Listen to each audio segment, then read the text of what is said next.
রাজশাহীর সাথে টানা 2 ম্যাচ হেরে মাথা নষ্ট রংপুর রাইডার্সের। বিপিএল চ্যাম্পিয়ন হতে প্লে অফসকে সামনে রেখে তাই তো দল গুছাতে শুরু করেছে রংপুর রাইডার্স। ইতিমধ্যে দলে ফিরিয়েছে একাধিক বিদেশি তারকা। অনেকেই তো বলতে শুরু করছে বিপিএল ইতিহাসের সেরা টিম গঠন করছে রংপুর রাইডার্স। প্রথমে খেলা দেখে মনে হচ্ছিল চলতি বিপিএলে অপরাজিত চ্যাম্পিয়ন হতে যাচ্ছে রংপুর রাইডার্স। তবে কিছুটা হোঁচট খেয়েছে রংপুর রাইডার্স এবং সে থেকে শিক্ষা নিতে চায় দলটি। প্রথম ম্যাচ হারার পর অনেকেই ভাবছিল যে পচা শামুকে পা কেটেছে।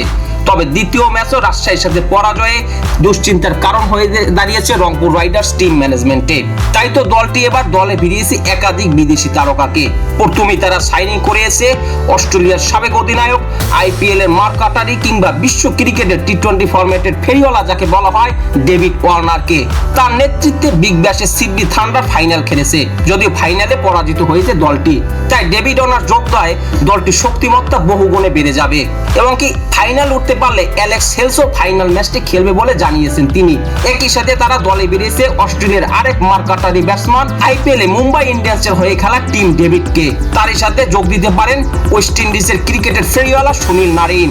টি-20 ক্রিকেটে সুপার ওভারে মেইডেন দেওয়ার রেকর্ড রয়েছে তার। একই সাথে ব্যাটিং এ একা হাতে ম্যাচ ঘুরিয়ে দিতে পারেন এই ক্রিকেটার। বিপিএলও দারুণ পারফর্ম করেন থাকেন সুনীল নারিন। যদি এই ক্রিকেটাররা সত্যি দলে খেলতে আসেন তাহলে বিপিএল এর ইতিহাসের এটি একটি সেরা দল হতে যাচ্ছে। এর আগে ডেভিড ওয়ার্নার বিপিএল এ এক মৌসুমে খেললেও আর কোনো আসরে খেলতে আসেননি। সেবার তিনি সিলেট সিক্সার্সের হয়ে খেলেছিলেন। তাই বিপিএল এ রংপুর রাইডার্সের সামনে খেলতে হলে কঠিন পরীক্ষা দিতে হবে প্রতিটি দলকেই।